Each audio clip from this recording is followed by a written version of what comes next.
At an airfield in northern Xinjiang, military aircraft took off one after another, heading quickly toward their designated training airspace. A simulated confrontation exercise at the airfield began promptly. The drill placed no limits on airspace or maneuver frequency, allowing pilots to choose tactics independently and respond flexibly. The goal is to push pilots beyond their comfort zone and expose them to high-pressure scenarios. The guiding principle is that every takeoff represents a real mission and every training session reflects real-world conditions. The focus is not on polished data, but on developing practical skills that can succeed in real situations, ensuring training objectives align closely with operational needs. After each aircraft lands, a structured review is conducted from commanders to pilots, ensuring every issue is assigned clearly and every shortcoming is supported by data. During evaluations, rank and seniority are set aside.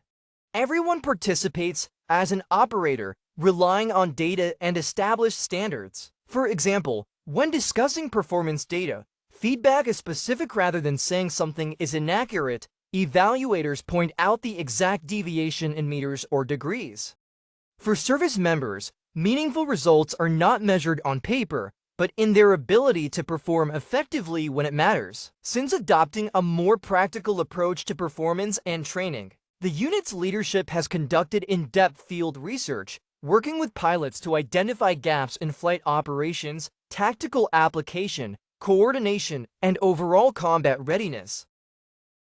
Training must be rigorous, identifying problems, acknowledging weaknesses, and actively working to correct them. Practical suggestions from personnel help ensure that every improvement can withstand real-world demands, allowing the results of reforms to be reflected in each training session. Integrating learning, evaluation, and improvement has become a defining feature of this training and education approach. At a comprehensive training site of the 73rd Army, more than 10 specialized training modules are being conducted simultaneously.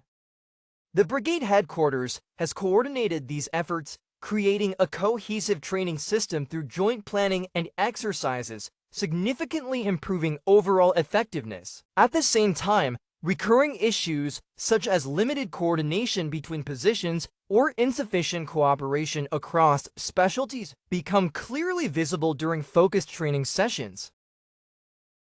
In response to the weaknesses revealed during the exercise, the brigade introduced an enhanced training mechanism built on the existing group training system, weekly cross-position rotation to broaden personnel capabilities, monthly certification assessments to ensure training quality, and quarterly multi-skill competitions to encourage motivation and improvement. These measures help frontline personnel gradually shift from single-skill specialists to well-rounded, multi-position operators.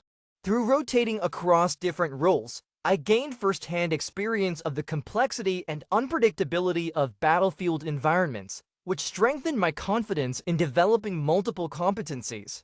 The shift from battalion-level, decentralized self-training to brigade-level, centrally coordinated group training along with updated training concepts and more efficient resource integration ensures that every training activity aligns closely with operational needs. The unit remains committed to applying corrective measures directly to practical training in order to enhance overall readiness. For us, strengthening operational capability is itself a meaningful achievement. By refining talent management and integrating training resources, we enable personnel of different experience levels and specialties to rotate through practical roles, aiming to improve overall professional proficiency. On the training ground, it is essential to move away from superficial standards such as training that merely meets expectations and instead focus on building a solid foundation for genuine operational capability. In the recently announced 2026 New Era Young Pioneer Award, John Crossing, a first-class sergeant from a Rocket Force unit, was among the recipients. Over his 15 years of service, John Crossing has participated in 5 major military parades, serving 3 times as the lead platoon coach for the Rocket Force Marching Unit. Now serving as a new recruit training coach, He brings the discipline and professionalism developed on the parade ground into daily training, working diligently and achieving strong results. 感受身边再有这种呼吸节奏。 At a Rocket Force training site, Zhang Crossing was guiding new recruits and correcting their formation movements. Having trained extensively for parade formations, he maintains high standards for every movement in the lineup.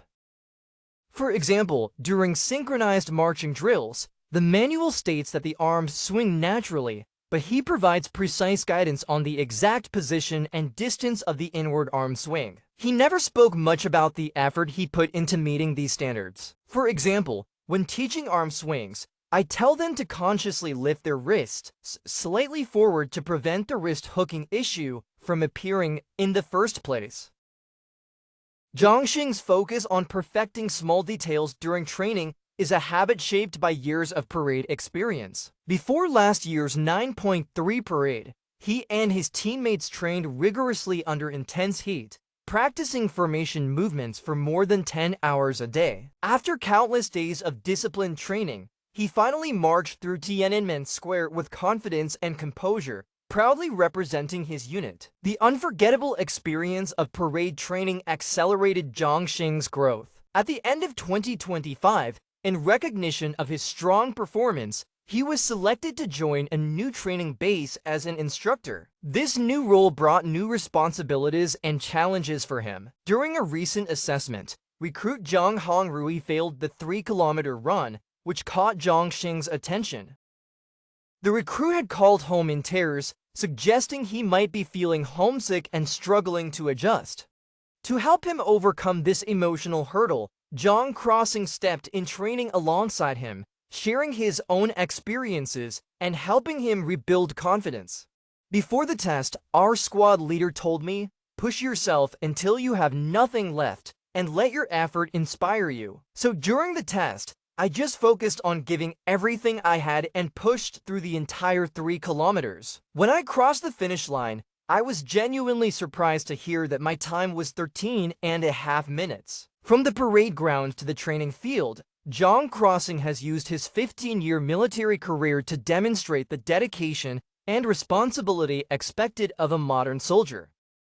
Now firmly rooted in his role as an instructor, he continues to lead by example, setting high standards, encouraging his peers, and advancing together toward their shared goals.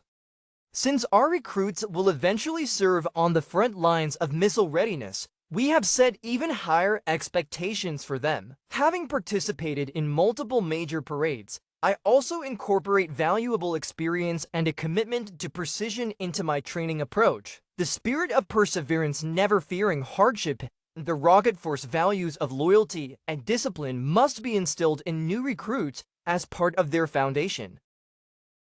Attention then shifted to the training field. Recently, a naval unit under the Eastern Theater Command organized several early warning aircraft to conduct multi-subject flight training, focusing on strengthening capabilities such as aerial reconnaissance, target guidance, and coordinated command. Multiple aircraft took off in sequence and headed toward designated sea and air areas to carry out tasks including target search and command coordination. During the exercise, the mission aircraft established a data-sharing link with ground command posts and operational units, quickly forming an early warning and detection network and reporting unidentified targets in real time.